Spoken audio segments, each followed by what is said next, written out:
Hey everybody, I'm Brett, this is Rob, this is Chantel, we're with Inside Japan Tours and welcome to Kamakura. From now we're going to give you a tour of this beautiful, magical city full of religion, money, love. We'll hear all about that a little bit later, but for now, just join us on a quick tour of this amazing city. You can see it right here, Kamakura right now, you can see it's very dramatic. It is a coastal city located about 45 minutes to an hour from Tokyo proper, so a really popular day tour that Japanese and visitors alike come here to kind of, again, enjoy the nature as compared to Tokyo itself. Let's head straight this way. We'll get right into here. We are at Hase-dera. Okay, here at Hase-dera, again, a beautiful temple with loads of history. Actually, today, as we're filming this, tomorrow is the 1300th anniversary of the founding of this temple. And so they have a lot of activities planned. Again, this is a mainstay here in Kamakura, one of the major temples here in this city, which is known as the Kyoto of the East. They have lots and lots of temples here that survived the bombings of World War II. So again, just a pocket of history and beauty here. Again, about 45 minutes from Tokyo. Hase-dera has some amazing, unique features to it, which leads it to be one of my favorite temples, honestly, in the country. But first, let's talk about just right here, if you needed to, right when you get in, if you'd like to have something to eat, you totally can. This is the cafe, which serves really traditional Japanese snacks. For example, this is amazake, which is a sweet sake. This right here is a sweet sake with no alcohol, so you can enjoy it whenever you'd like. This is dango. Dango is this kind of pounded rice with a sweet tare sauce on it. And of course, it pairs very nicely with matcha, which is the powdered green tea. Again, a beautiful place to really kind of refresh yourself before you hit the temple itself proper. Up here, one of my favorite things, and Rob's as well, is the Kamakura beer. So Kamakura has a really robust craft beer culture. And so it's kind of unique to see that in Japan. I know it's taken over America and Europe and other parts of the world, but here in Japan, craft beer is starting to become very big, and Kamakura is leading that forefront. The bamboo grove here, which leads to this first building I want to talk about. This is the Kyoto, and this is the Sutra Hall. And so this temple, Hase-dera, is known for shakyo. Shakyo is the act of copying sutras here in Buddhism. And so you can see here, this Kyoto, this building here, the Sutra Repository, has literally a million sutras all stacked up to the rafters in this building. And see, you can go all the way around it, and it's just sutras upon sutras upon sutras. And in the middle here is actually called a rinka. And this here, again, you can see in the middle has scrolls in it, and that also is full of sutras. But one of the cool things about this building is Japan is amazing when it comes to loopholes. And so it's said that if you read all of these sutras, it would take you many lifetimes. And so nobody has time for that, right? And so what you can do is you can actually go into this building here. You see the, on the side you can kind of see the, there's spinning kind of statues there. And when you walk around in a counterclockwise way around this temple and you spin those mechanisms there, that is said that you've gained all the knowledge of the entire building on one go around. So within 10 seconds, you could get all the knowledge of this rather than many, many lifetimes. And so again, a great loophole for this to do, but it's also said if you do it again, you will lose all that knowledge, so don't be greedy. Let's keep going down this pathway here. Again, this is a meticulously taken care of temple. Again, one of the most beautiful ones in the country. You can see they never really stop maintaining it, from the very, very details to the moss itself. A lot of care goes into upkeep of this temple. Now, the main reason for this temple to be here is the Kannon, the goddess of mercy. And so this Hase-dera, this temple here, is famous for having one of the largest wooden statues in the country, if not the world. And so the story goes that there is a monk in Nara, which is about an hour from Kyoto, the old capital of Japan, and he had a gigantic camphor tree that he discovered. And it was so massive, he decided, I'm going to carve a statue of the Buddha, of the Canon here. And so he did, but he said, this is so large, he decided to cut it into two. And so one statue, the smaller statue, he enshrined in Nara itself. And the other one, the large one, it's about 35 feet high, about 10 meters, he threw it into the ocean. And he said wherever it ends up, that's where a temple will be dedicated to Canon. And so 15 years went by, and of course, the statue ended up here. It washed up on the beach here, and a temple was dedicated to this Canon. And so that was around 1,300 years ago, as of tomorrow. And in this giant building here to the left, you can actually see that statue. There's no pictures allowed. You can't even really speak when you're inside there. It's a beautiful, beautiful statue to definitely see. So when you come here, definitely check that out. It is fantastic to see. Honestly, it's surprising how big it actually is. All right, you can tell from the beginning shot that we are kind of up this mountain here. The Hasedera is a cool temple in that it is kind of tucked into the base of these hills here, and so it does have multiple tiers. So now we're going down the steps here to the second tier. Again, you see how meticulously crafted and just curated this temple is. It's a very popular place for students to come on school trips because, again, of the deep history of it and because it's such an important place in Kamakura history. Now you can see here to the right, you see all of these statues. There are literally thousands of statues which are all around this part of the mountain here. And that is Jizo. What Jizo does, Jizo is kind of a lesser deity in that he helps children who have died to pass peacefully to the next level, basically. And so this is all these statues dedicated to children who have passed on.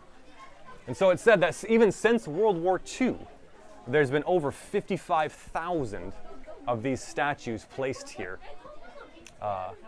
throughout the years. And you can see there are many, many of these statues of Jizo, the kind of the patron saint of children.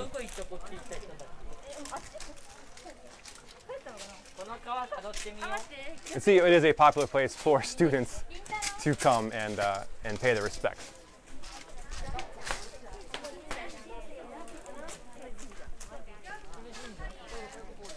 You see the Jizo statues continue all along pretty much three sides of this little enclave here.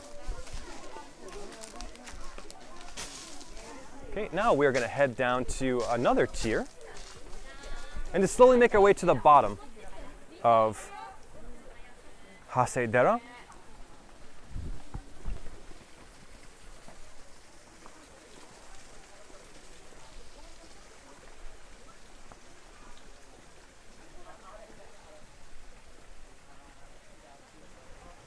Coming down here to kind of the main garden.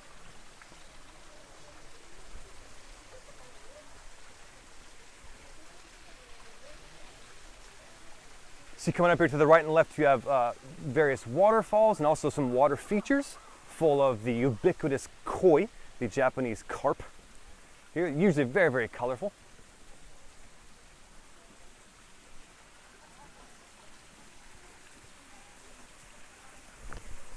We're going to go across these stepping stones here and make our way to our next stop, which is the Shoin.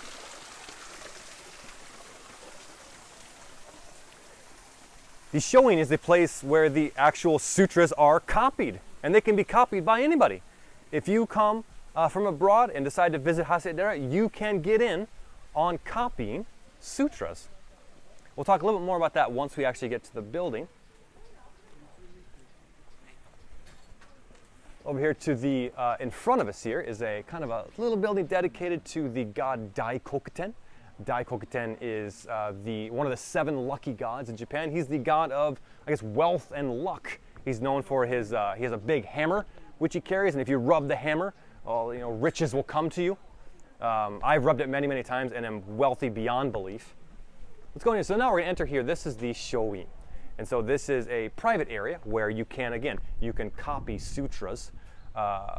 Obviously, sutra copying has been going on for centuries and is very, very important to the history of various temples throughout the world. Here you can actually, there's a couple different courses. You can copy in Japanese script. You can copy a shorter sutra, which takes about 30 minutes, or you can go all in and copy a longer sutra, which takes about an hour and a half.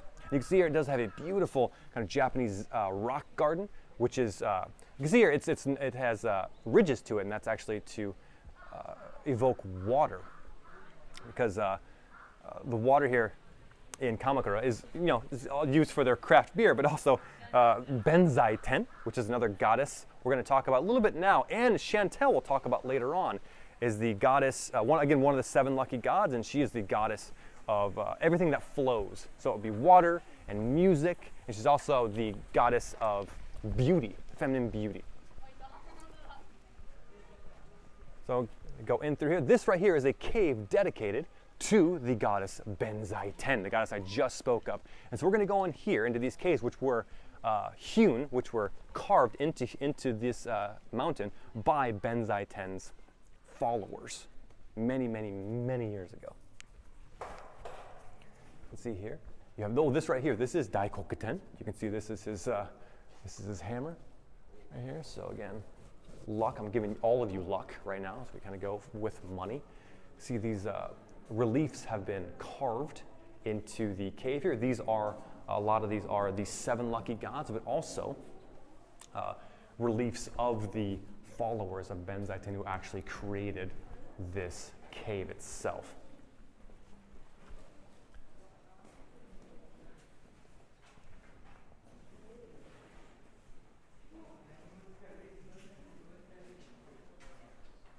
Right, coming up to our left, you will be able to see the star of the show. This is Benzaiten, again, the goddess of beauty and music and everything that flows. She usually is depicted, unlike Daikokuten, who has a hammer of luck, she usually has a lute, because again, she's the goddess of music.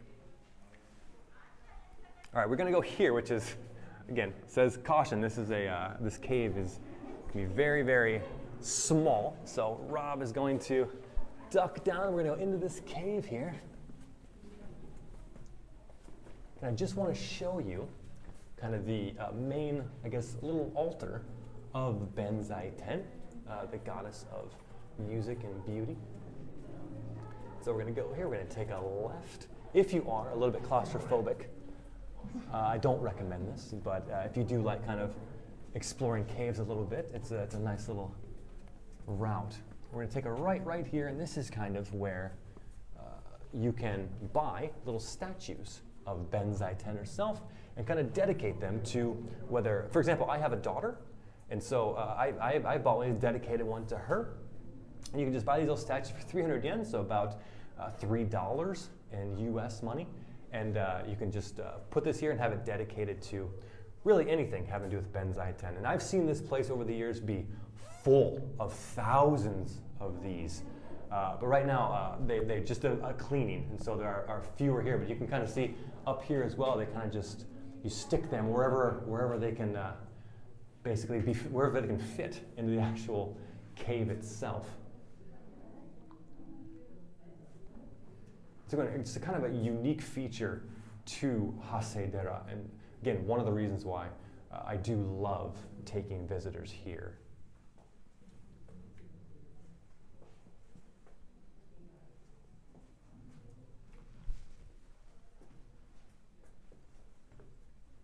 All right, we'll just take a right here, and then we are just going to exit the cave.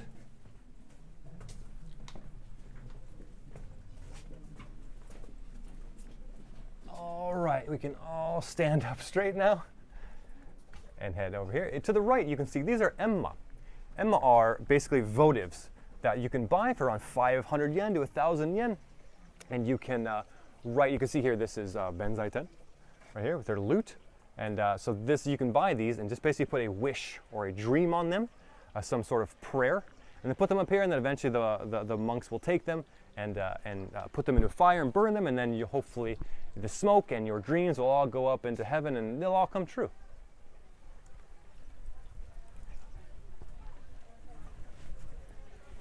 One of the great things about this temple too, you've probably noticed, is the nature. There are so many different types of flowers and plants here. Very famous for its flowers here, and also the changing of the leaves. Right now it's in, we are in November. It's pretty warm actually, they haven't changed that much, but this is a beautiful place to go and just see any sort of nature. The hydrangeas are amazing. They have also cherry blossoms here. But let's stop right here. So this is going to be, this is one of the little cute Buddhas here. But actually there are sets of 3 Buddhas, which are very small, about this big, and they're hidden throughout Hasedera. And so if you do come here, one of the fun games is to find all 3 sets of the Buddhas themselves. But I hope you enjoyed this very, very quick tour of Hasedera. Now we're going to hop on the Enoden. The Enoden is an electric train, which is unique to Kamakura. Hop on there, we're going to head to the beginning of a trailhead, do a bit of a hike, and from there Chantel will tell us a little bit about her favorite place in Kamakura. So let's go.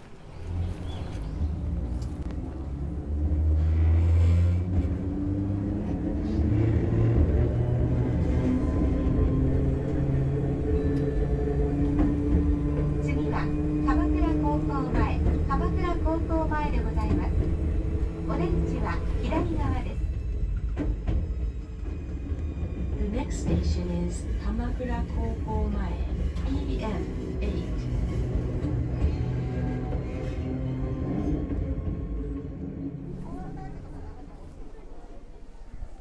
So a huge thanks to Brett for showing us Hasedera. So now we're going to take a tour through this shrine right here. I'm Chantel, and this is one of my favorite spots in Kamakura. So if you look over there, that's the name of the full shrine. This is Zeniarai Benzaiten Uga Fukujinja. Say that 3 times fast. Certainly a mouthful. So compared to earlier, we were at a Buddhist temple, and now we're at a Shinto shrine, which is a little different. So for people who have maybe been to some of our virtual tours before, you may already know, but Shintoism is the local religion to Japan where anything could technically be made into a god. And you know you're at a Shinto shrine whenever you see this style of gate, a torii gate. This gate shows that we're crossing from the secular world into the holy. So let's take a look.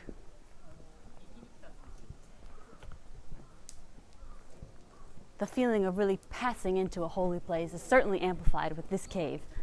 So this is our second cave of the day, and I hope you enjoy it.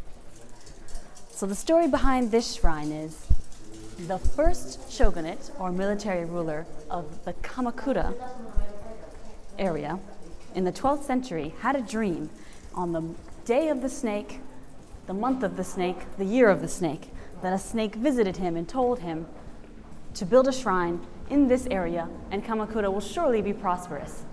At that point, with so many snake symbols, the heavens could not scream any louder. So of course, this shogunate built the shrine here, and lo and behold, Kamakura prospered. So because of that legend, now there's a tradition here where people will come and they'll bring money and they'll wash it off in these holy waters, and it's believed that if you wash your money here, it will double. So you can imagine this has become quite the popular shrine. So more so than the history, I think people kind of forget, it's all about the ritual and the tradition here. So let's go through the process.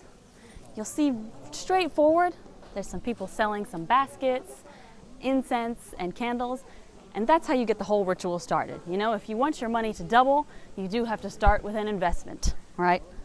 So you start off with just 100 yen. I'll show you what that looks like. It's probably less than a pound. Use one of these and then you can get started on your journey to more riches.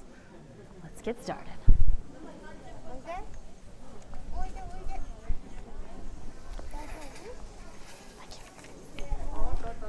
So the first step is to purify yourself all the time.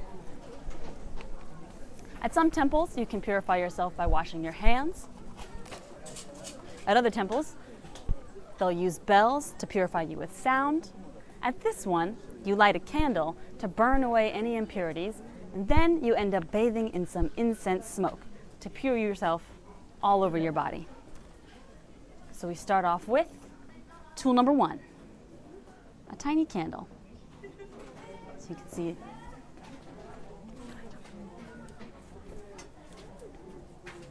so you get your candle lit very carefully. Wow! All right. Purification step 1. So step 2 in our purification is to start with incense. You can see here, we're going to light it on this bigger candle. So the way that incense purification works at a shrine is you light it and you stick it into this giant pot, and then you bathe yourself in the smoke to kind of concentrate where you're purifying.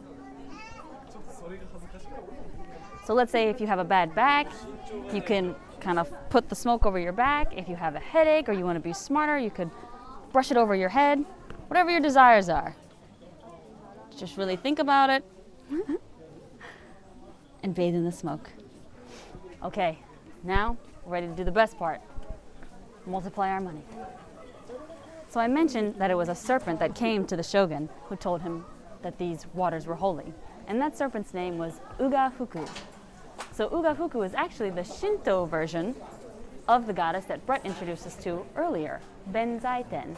She's the one who is the goddess of all that flows, which includes water, it includes music, time, and of course, money. So this is where you come down to the holy waters. And I'm going to start with, of course, the biggest bill. This is 10,000 yen, equivalent to maybe 75 pounds. So don't be worried for carrying around soggy money the rest of the day. I'm sure locals in this area are pretty used to getting the soggy bill or two. So make sure you wash it good. And some people, you know, they'll put their credit cards in here. Some people have been known to bring lottery tickets. Anything you want that you want it to double, prosper, multiply 10 times over. All right. Simple as that. You can see how many people have left coins inside and how many people are hoping for riches. All right. So the way that this works is you actually have to spend the money for it to multiply. You can't hold on this forever. So get ready to spend some soggy bills.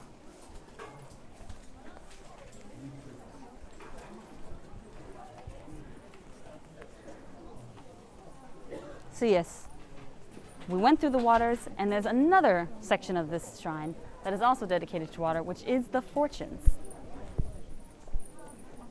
Typically at shrines, you can buy a fortune and it'll tell you anything from the worst thing ever, terrible, go back home, start all over, to you will have the best of luck, all your wishes will come true. So at this temple, because you know the waters are holy, even the fortune is revealed through water. Thank you. So what you do is you can buy a special type of fortune.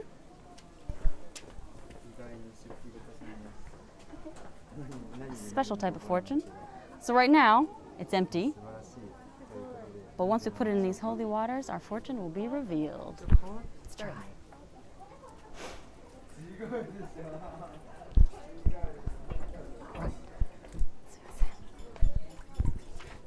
So you may come across this in many places in Japan. You'll notice that next to our fortune is a dragon. This is the Deity of Water.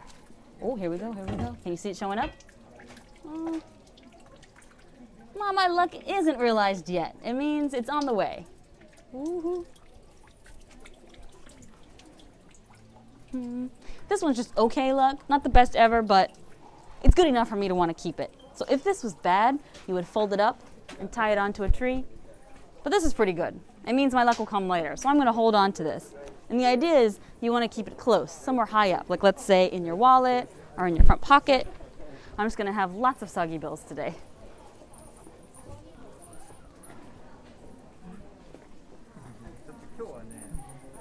So finally, to give you a little more context, you may be wondering, what this Uga-fuku god looks like. We've seen Benzaiten with her lute, and we can come over this way so you can really get an image of what the shogun was seeing in his dreams and why he felt so compelled to listen to this deity. So in a lot of Japanese history, Shintoism, the local religion, and Buddhism have really been intermingled. The two mixed during the history, but then in the Meiji period, in the 17th century, they were forced to split apart. So not every shrine has elements of both, but this one does. So this one does have a Benzaiten statue over by where we washed our money, and then of course it has a shrine to the serpent, Uga Fukujin, who is just the Shinto version of Benzaiten over here. You can see a woman praying there now. But this serpent has the head of a woman, very similar to Benzaiten, and the body of a snake. So snakes and dragons are both seen as deities of water in Japan and as messengers of Benzaiten. So you can see how the two have become so closely interwoven together. Let's take a closer look.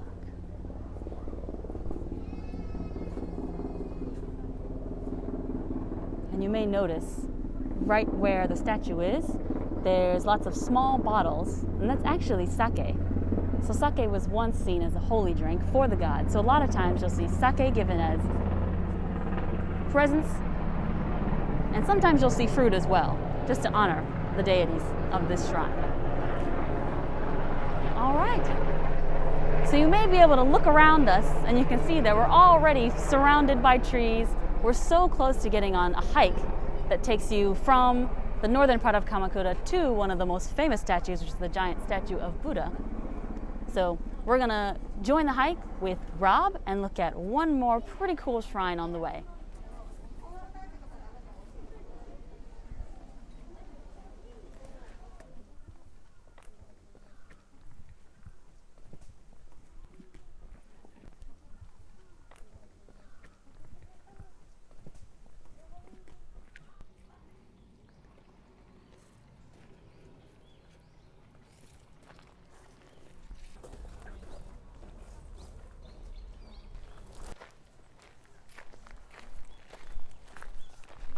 Okay, we've made it to Kuzaharoka Jinja, or Kuzaharoka Shrine. So we've gone from a temple up the hiking trail to a shrine. I really love this shrine for a number of reasons. It's got a very cool history, quite a lot of contrast going on here. But I mean, also just look around you. We've just gone just up the hill, but it's so much quieter. We're at the top of the mountain, and yeah, beautiful kind of nature around.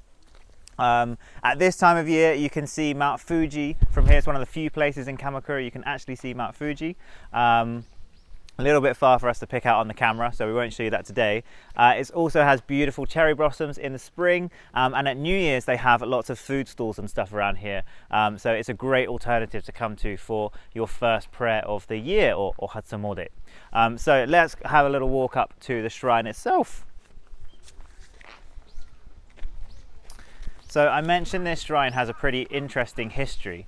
It's known these days as a love shrine, but the original reason that it's here is because it's the site of the execution, the beheading of a traitor who tried to conspire a coup against the Kamakura shogun. I'll tell you a little bit more about the Kamakura shogun a little bit later on the hike. But basically, this traitor wanted the emperor to be back in power, and so he started conspiring. He got found out once and got told off for it. Got found out again, and that time he had his head cut off. So we're going to go over here before we go into the shrine proper itself, and we're going to try some Masaru Ishii. So Masaru Ishii is a way of getting rid of your bad luck and bad spirits. And what you need to do is, first of all, put some money in, 100 yen, and you get one of these plates, and this plate kind of represents your bad luck, the bad spirits, the malign forces in your life. And then here, you're going to throw it at the rock itself.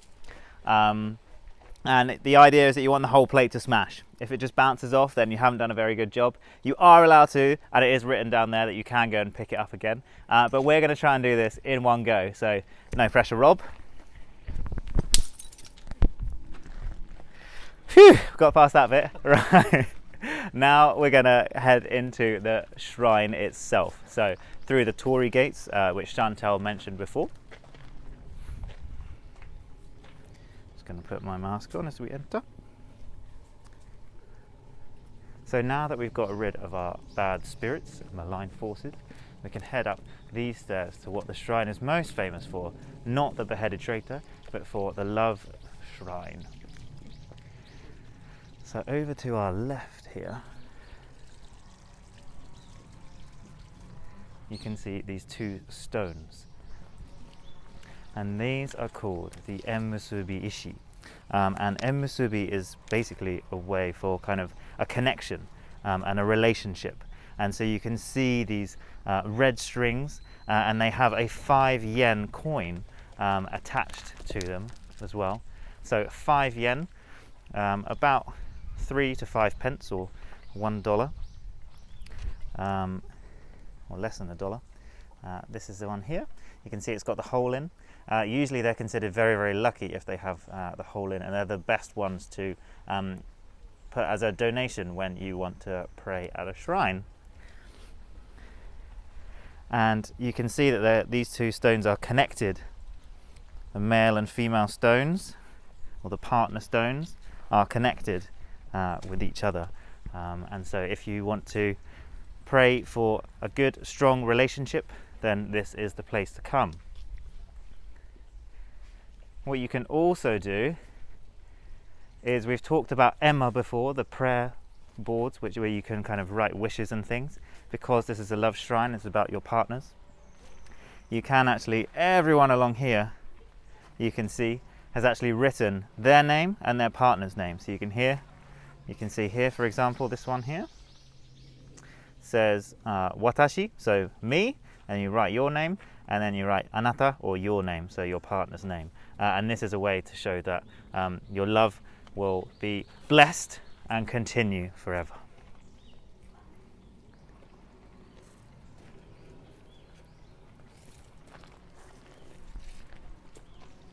Okay, we're going to carry on up here, and instead of heading straight up, we're actually going to take a left here, because we're going to head to a subsection of the shrine which is dedicated to the god of Inari, the Inari Shrine. You've probably come across the Fushimi Inari Shrine in Kyoto before, which is very famous for all its 1,000 torii gates, thousands and thousands of them. This one just has the one, but you can probably see the two guardians on either side, and that is the surefire way to tell that it is an Inari Shrine, because they are foxes.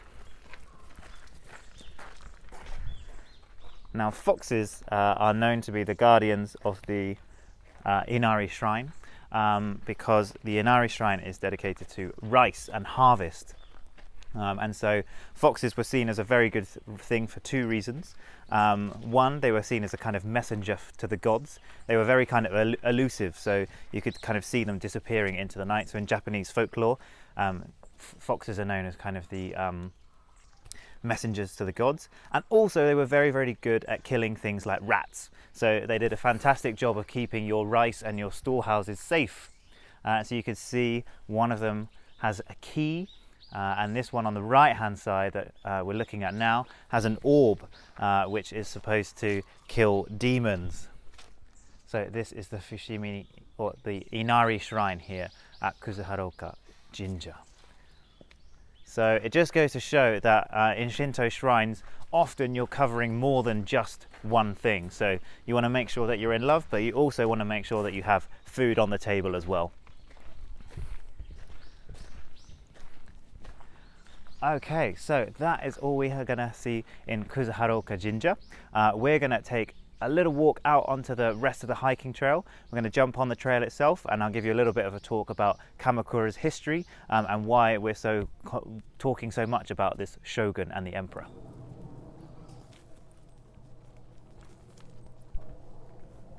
Okay, so we're back on the hiking trail now. As you can see, some beautiful views from the ridgeline that we're walking along at the moment. As you can see, Kamakura is a coastal city looking out onto the sea. You can kind of see the mountains on the other side as well, and then the bay down there. So Kamakura is basically kind of a bay surrounded by mountains on three sides, and then the sea on the other as well.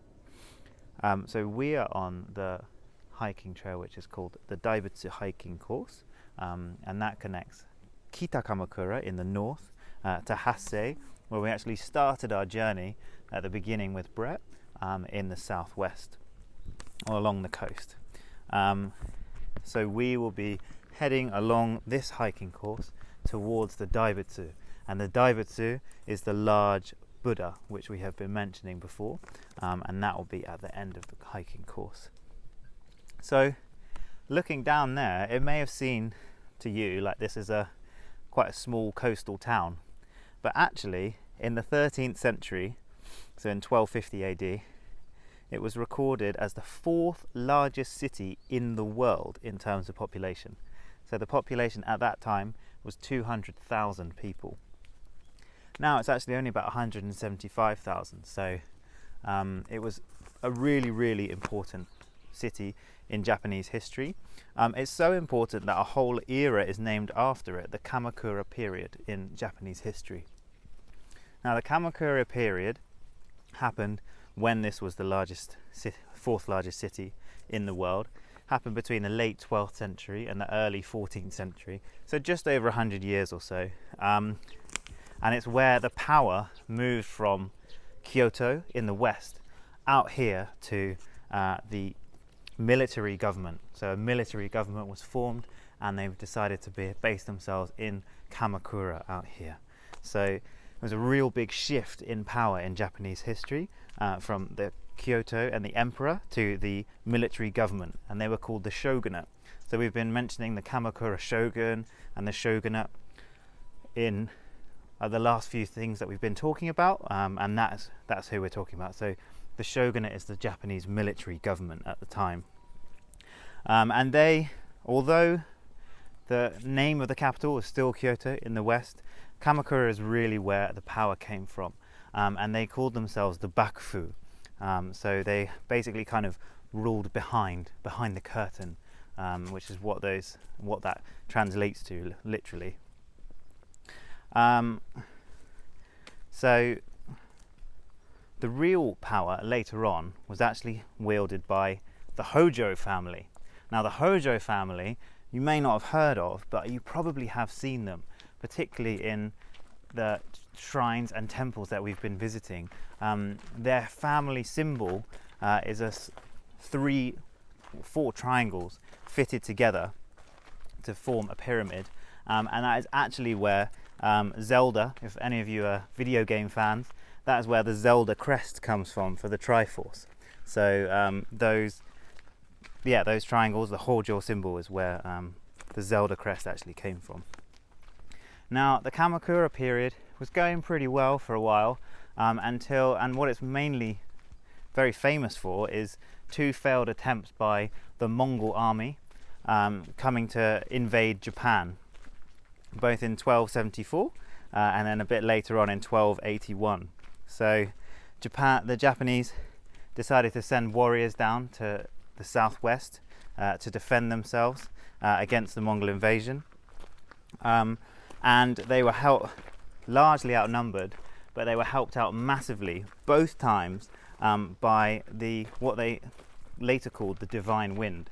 So 2 huge typhoons came through each time and wiped out the Mongol fleet, and they called these the divine winds, which translates in Japanese, or they called it in Japanese, kamikaze. And lots of people probably have heard of kamikaze because it was later appropriated by the military government in the Second World War.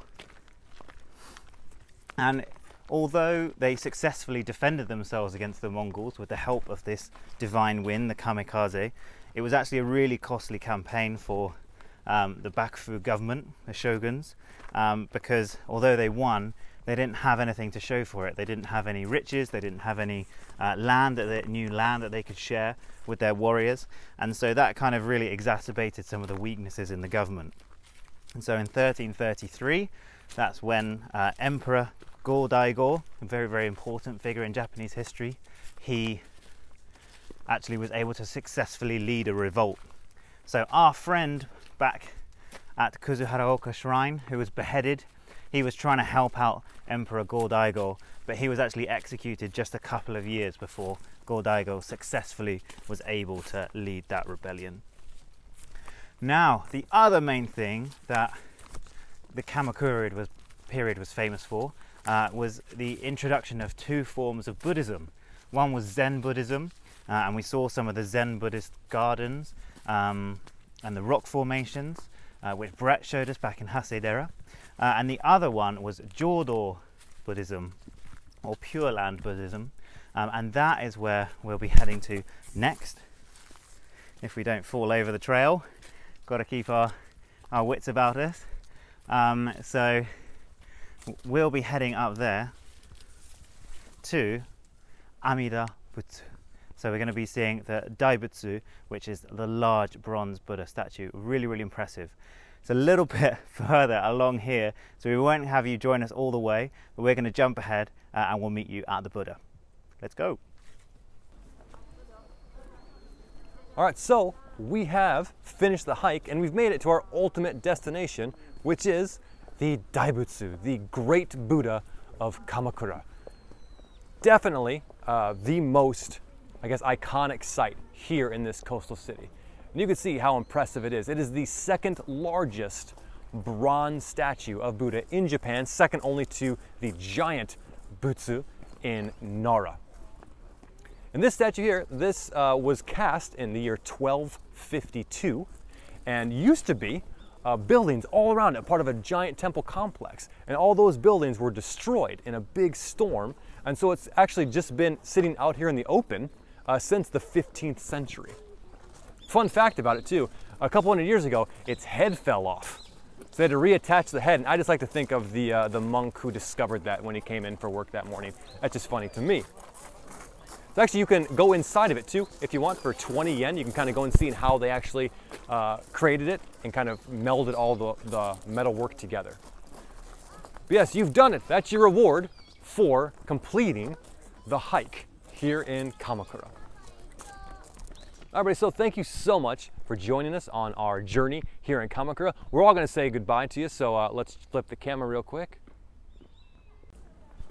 All right, so again, thank you so much for coming with us along this journey through Kamakura. Yep, we hope you enjoyed all of our favorite places. And we hope to see you soon. Bye.